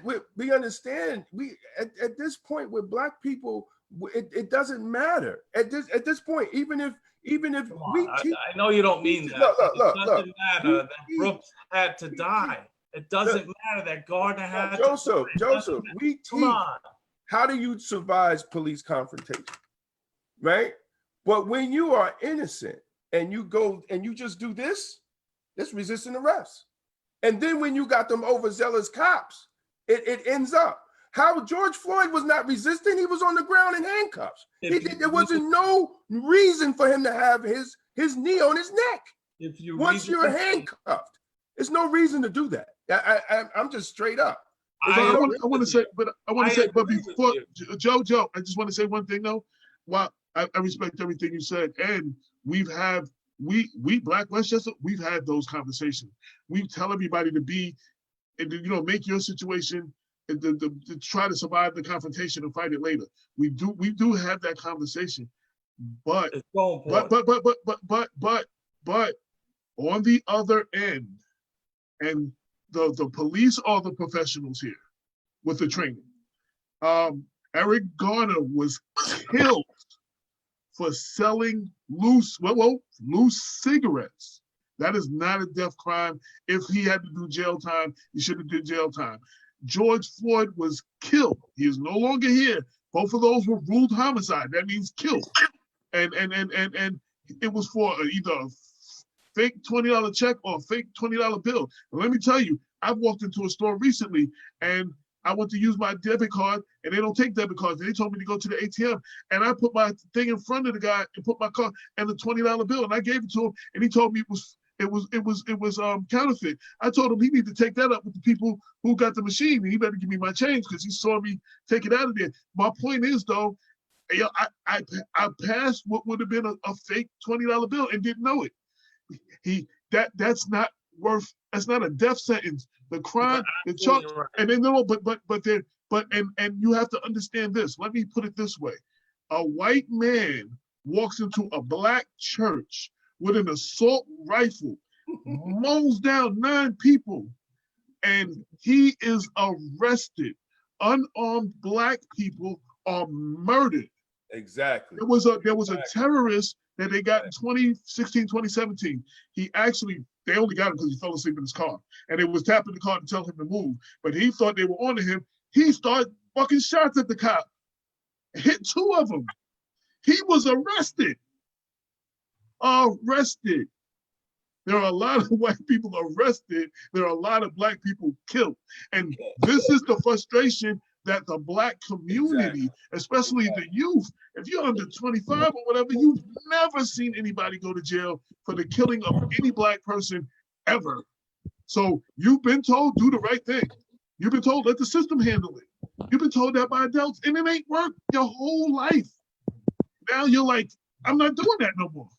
Exactly. And I'm not saying it's right, and I'm not saying what you're saying is wrong, but you have to also look at the level of frustration.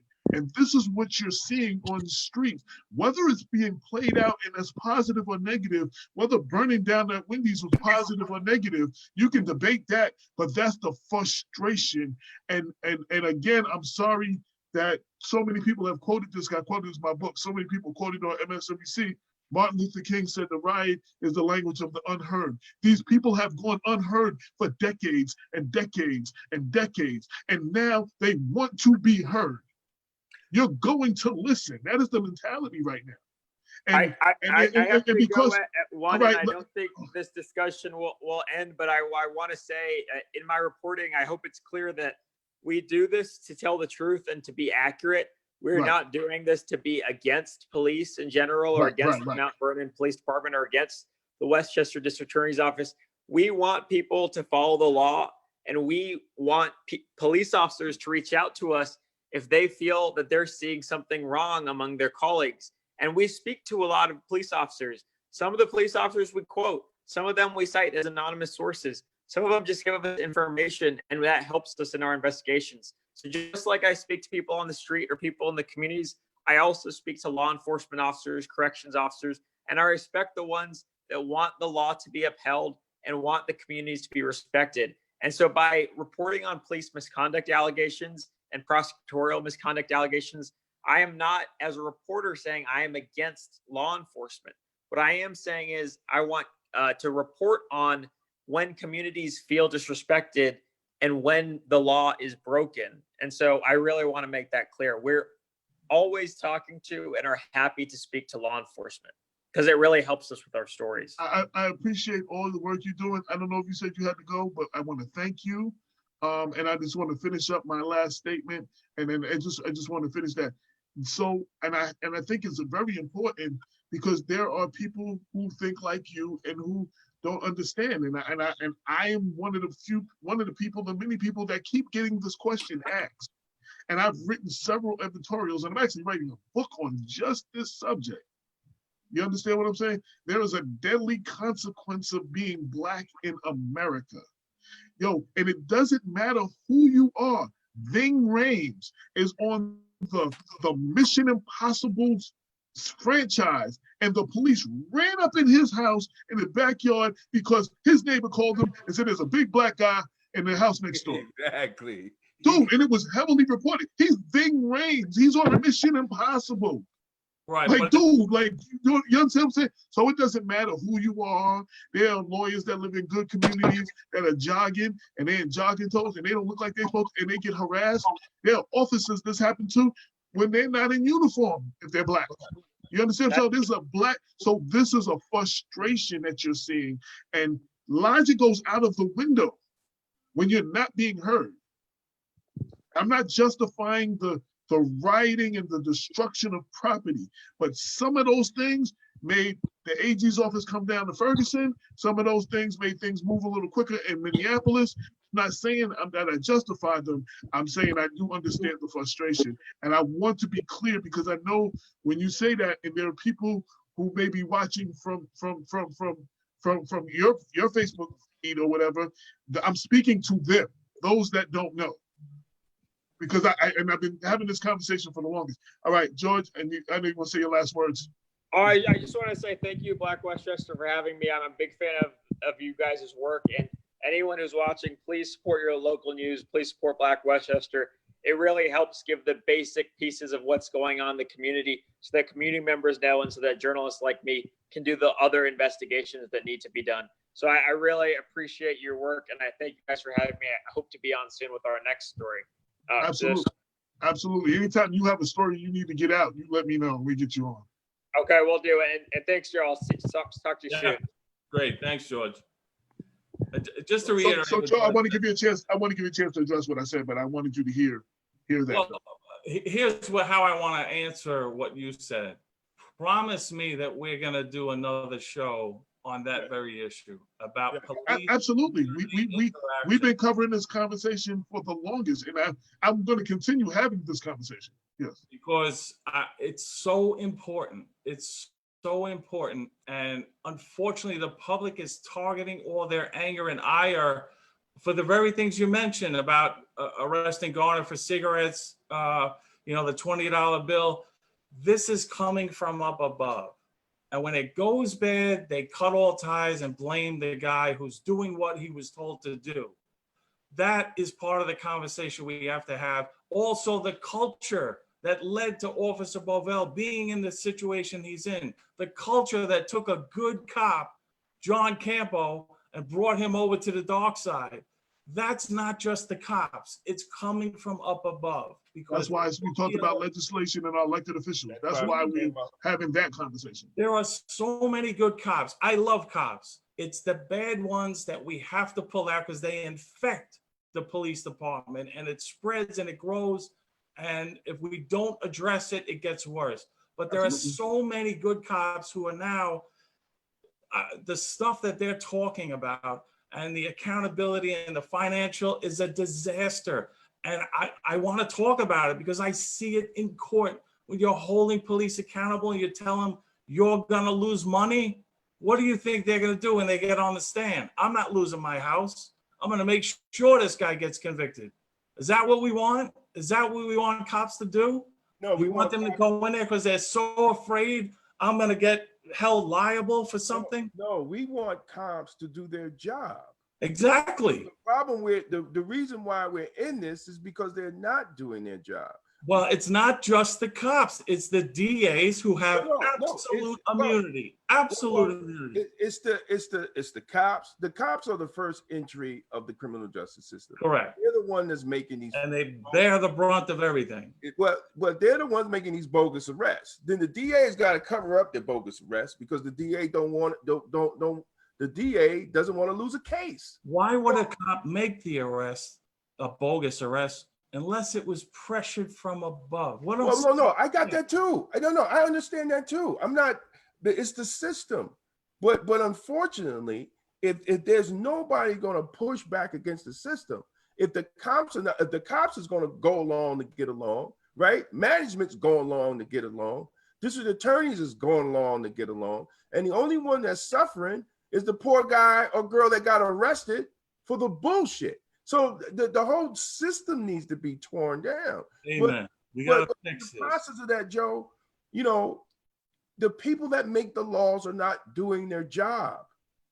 They're not changing the laws. Look, we've been talking about independent special prosecutor. I've been on the job for 30 years, 25 of the 30 years, talking about independent special prosecutor.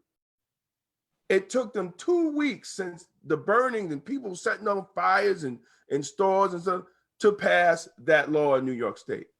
Why did it take them so long? Why did it take them so long? Because they're lazy. And elected officials don't act unless you have a foot in their ass because they don't want to lose elections. That's what it's all about. I agree 100%. I think the biggest hypocrite of all is Cuomo. I couldn't believe exactly during his press conference saying, I feel for the protesters. I side with them. There's injustices in our system. You need to hold your legislators, your elected officials accountable. And I'm saying, what kind of moron who's been in office for 10 years as the chief executive who appoints judges, who has control of the criminal justice system, he's sitting there saying, we should hold our elected officials accountable. You've been there 10 years. Well, not only that, not only governor, let's not forget. See, people forget. He was attorney general. Yes. And he didn't do shit as attorney general. Yes.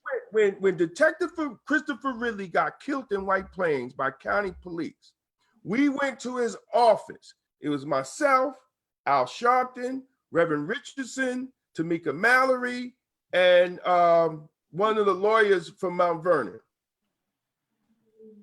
He didn't investigate. Why does he get a pass, though? Why does he get a pass, particularly from the Black community? He doesn't get a pass. Whoa. He doesn't get a pass. You don't understand. He doesn't get a pass. Right now, what we're talking about is what we're talking about. But we're very critical.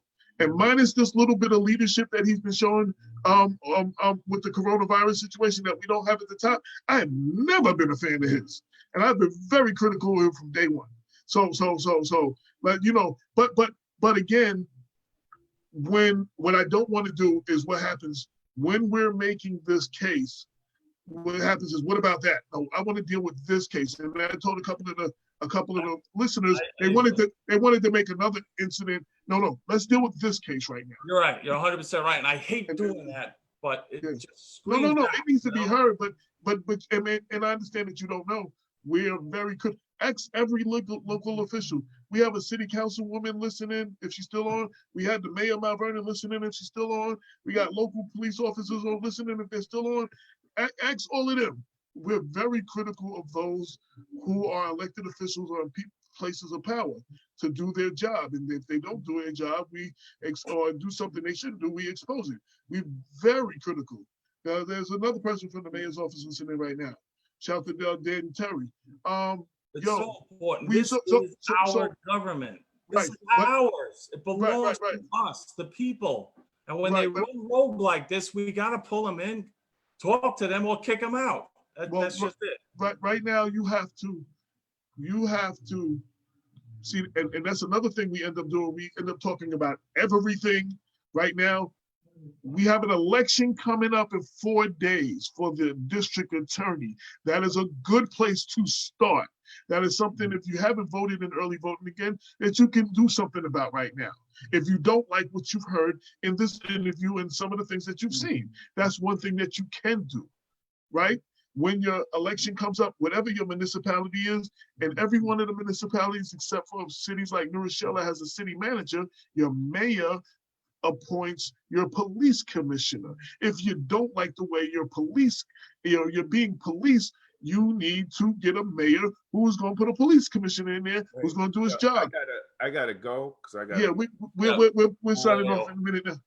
Yeah, but yeah, we're gonna finish up now. Any last words from you, Damon? Nah, just hey, Joe, thank you, brother. You know, you're welcome anytime, man. We can have these conversations, man. I love the back and forth, man, because we're about trying to find solutions. Absolutely. And that's what we need to do. And people that's watching, listen, you know, y'all have the information. We gave y'all information. What are y'all going to do about it? You know, this coming election, I'm straight up. If y'all don't like my language, I'm saying vote Scarpino's ass out.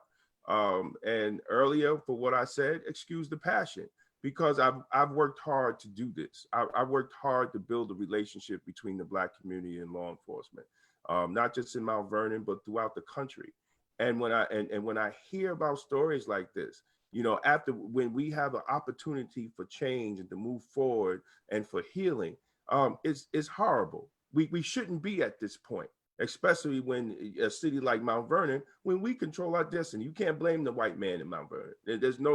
You can't do that. You can't do that. Maybe other cities, but Mount Vernon, you can't. That's a poor excuse. So I just want people next week to get out and vote. Because the change has to be in the DA's office.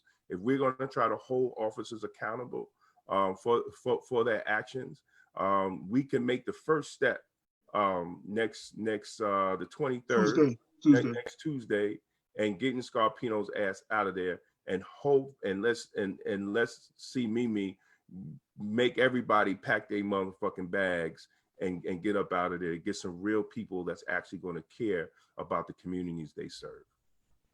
And lastly, with that, before we go, and while we're pushing Mimi to do her job, if we've actually proved this before, if we help an elected official get in and they don't do their job, we're going to be tougher on them than the person that we help get out of office. So, you know what I'm saying? Don't. We're not saying she's the savior and everything. We probably have to hold her accountable, but hopefully not as much. You know what I'm saying? But you still have to make the person care.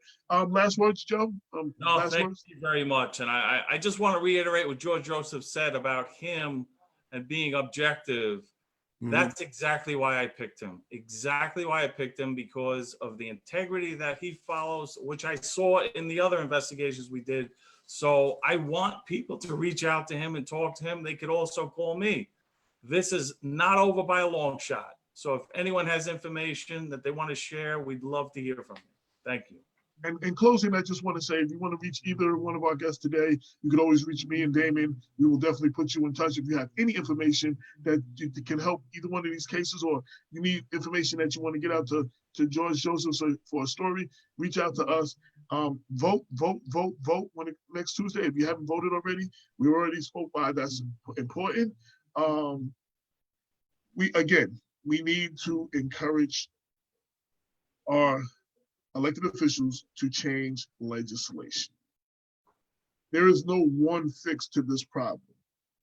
Right. One of the immediate things again is the vote. Stay on your elected officials to change change legislation. Those are two good places to start.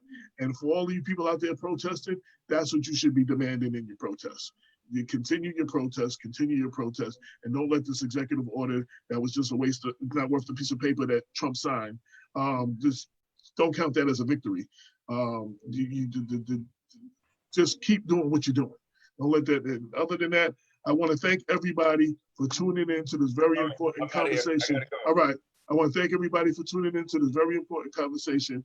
We will have, last look at Mimi Roca, I think this Sunday on our show for a little while, if you want to check her out yourself. You could be doing anything else, but you decide to ride with us. We greatly appreciate it. This is Black Westchester Power Hour with AJ Woodson and Damon K. Jones. And we appreciate you tuning in. Until next time, peace.